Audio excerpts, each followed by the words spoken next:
At ang Panginoon ay nagsalita kay Moises at kay Aaron sa lupain ng Ehipto na sinasabi, "Ang buwang ito'y magiging sa inyo'y pasimula ng mga buwan. Siyang magiging unang buwan ng taon sa inyo.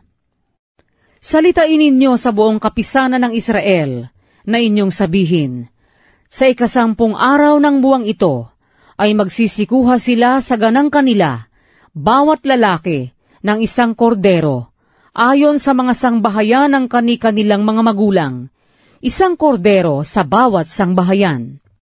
At kung ang sangbahayan ay napakakaunti upang kumain ng 1 kordero, ay siya nga at ang kanyang malapit na kapitbahay ay magsasalo-salo sa isa, ayon sa bilang ng mga tao.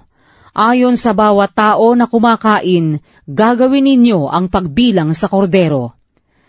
Ang inyong korderong pipiliin ay yaong walang kapintasan, 1 lalaki, na iisahing taon, inyong kukunin sa mga tupa o sa mga kambing. At inyong aalagaan hanggang sa 14 na araw ng buwang ito, at papatayin ng buong kapulungan ng kapisanan ng Israel sa paglubog ng araw.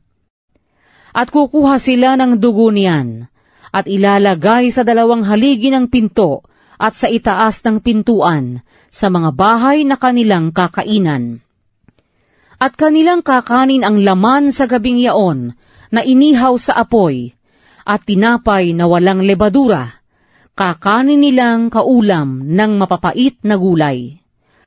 Huwag ninyong kaning hilaw o lutuman sa tubig, kundi inihaw sa apoy, ang kanyang ulo, pati ng kanyang mga paa, at pati ng kanyang mga lamang loob.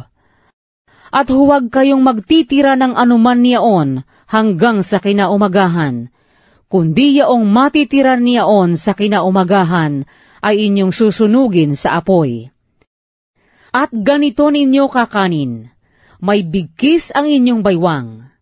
Ang inyong mga pangyapak ay nakasuot sa inyong mga paa, at ang inyong tungkod ay tangnan ninyo sa inyong kamay, at inyong kakaning dali-dali, siyang Paskwa ng Panginoon. Sapagkat ako'y dadaan sa lupain ng Ehipto sa gabing yaon, at aking lilipulin ang lahat ng mga panganay sa lupain ng Ehipto, maging tao at maging hayop, at gagawa ako ng kahatulan laban sa lahat ng mga Diyos sa Ehipto. Ako ang Panginoon.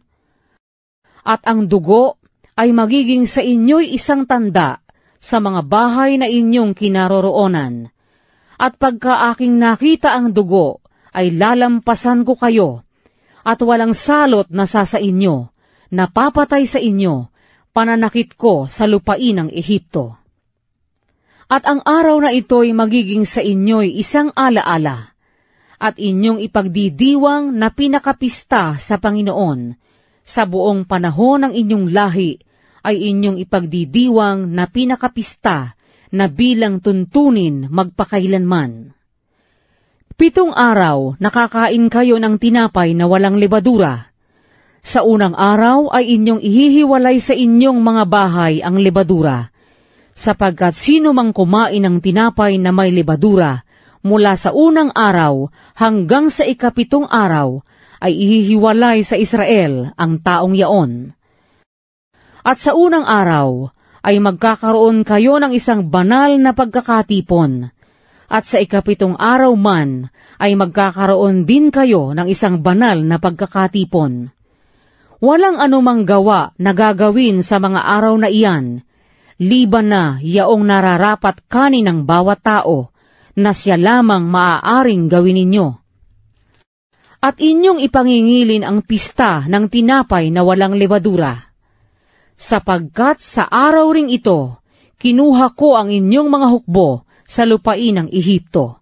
Kaya't inyong ipangingilin ang araw na ito sa buong panahon ng inyong lahi, na bilang tuntunin magpakailanman. Sa unang buwan, ng 14 na araw ng buwan, sa paglubog ng araw, ay kakain kayo ng tinapay na walang lebadura, hanggang sa 21 araw ng buwan, sa paglubog ng araw. 7 araw na walang masusumpungang lebadura sa inyong mga bahay, sapagkat sino mang kumain niyaong may lebadura, ay ihihiwalay sa kapisanan ng Israel ang taong yaon, maging taga-ibang lupa o maging ipinanganak sa lupain. Huwag kayong kakain ng anumang bagay na may lebadura. Sa lahat ng inyong mga tahanan ay kakain kayo ng tinapay na walang lebadura. Nang maggagayoy, ipinatawag ni Moises ang lahat ng matanda sa Israel at sinabi sa kanila, "Kayo'y lumabas at kumuha kayo ng mga kordero ayon sa inyo-inyong sambahayan at magpatay kayo ng kordero ng Paskwa. At kayo'y kukuha ng isang bigkis na hisopo at inyong babasain sa dugo na nasa palanggana at inyong papahira ng dugo na nasa palanggana ang itaas ng pinto at ang 2 haligi ng pinto, at sino man sa inyo ay huwag lalabas sa pinto ng kanyang bahay hanggang sa kinaumagahan.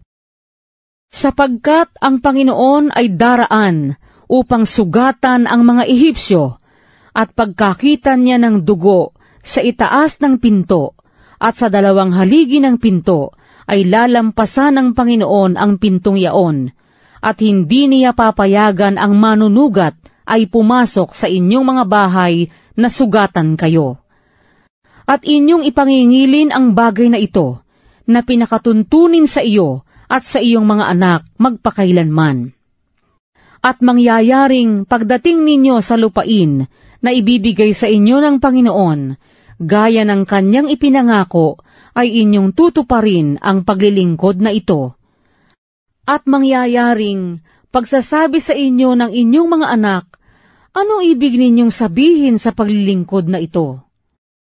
Na inyong sasabihin, siyang paghahain sa Pasko ng Panginoon, na kanyang nilampasan ang mga bahay ng mga anak ni Israel sa Ehipto, ng kanyang sugatan ang mga Ehipsyo, at iniligtas ang aming mga sangbahayan, at ang bayan ay nagyukod ng ulo at sumamba.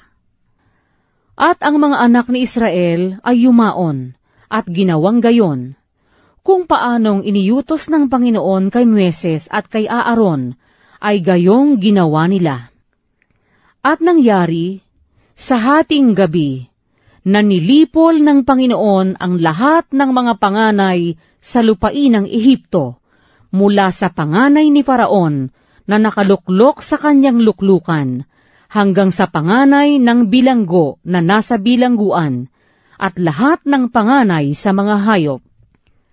At si Faraon ay bumangon sa kinagabihan, siya at lahat ng kanyang mga lingkod, at lahat ng mga Ehipsyo, at nagkaroon ng isang malakas na hiyawan sa Ehipto, sapagkat walang bahay na di mayroong isang patay.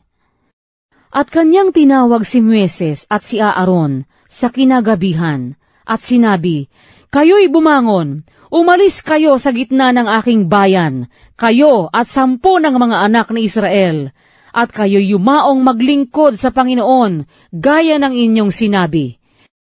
Dalhin ninyo, kapwa, ang inyong mga kawan, at ang inyong mga bakahan, gaya ng inyong sinabi, at kayo'y yumaon, at pagpalain din naman ninyo ako."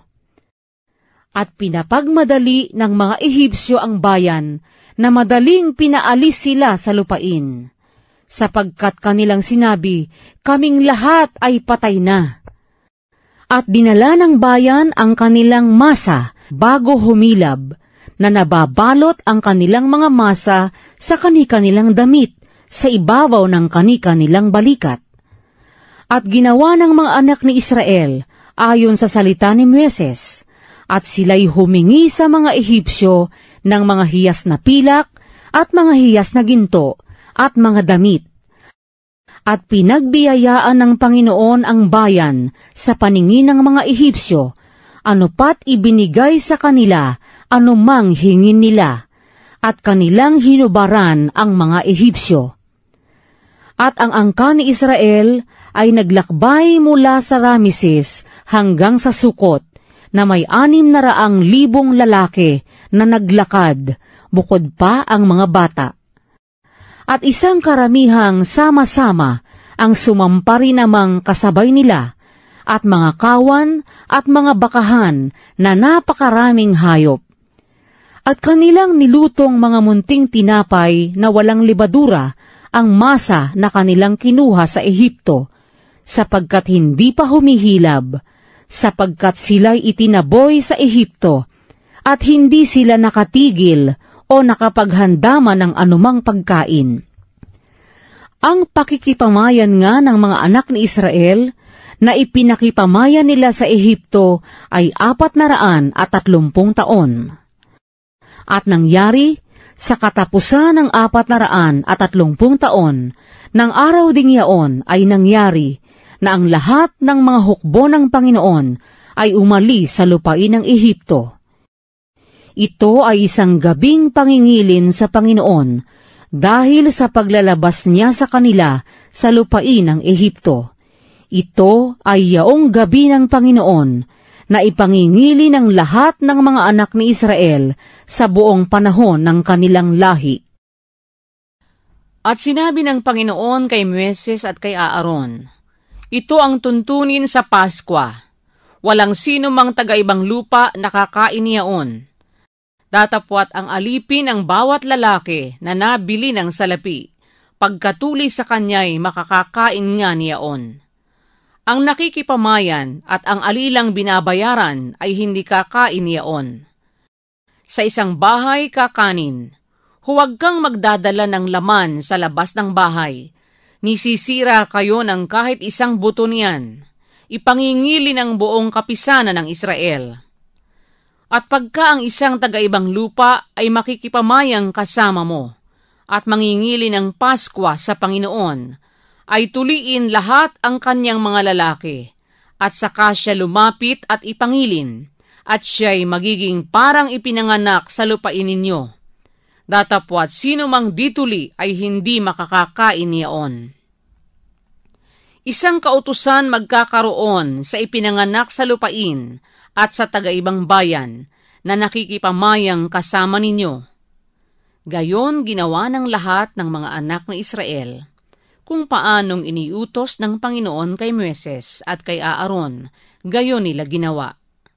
At nangyari, ng araw ding yaon, na kinuha ng Panginoon ang mga anak ni Israel sa lupain ng Ehipto, ayon sa kanilang mga hukbo.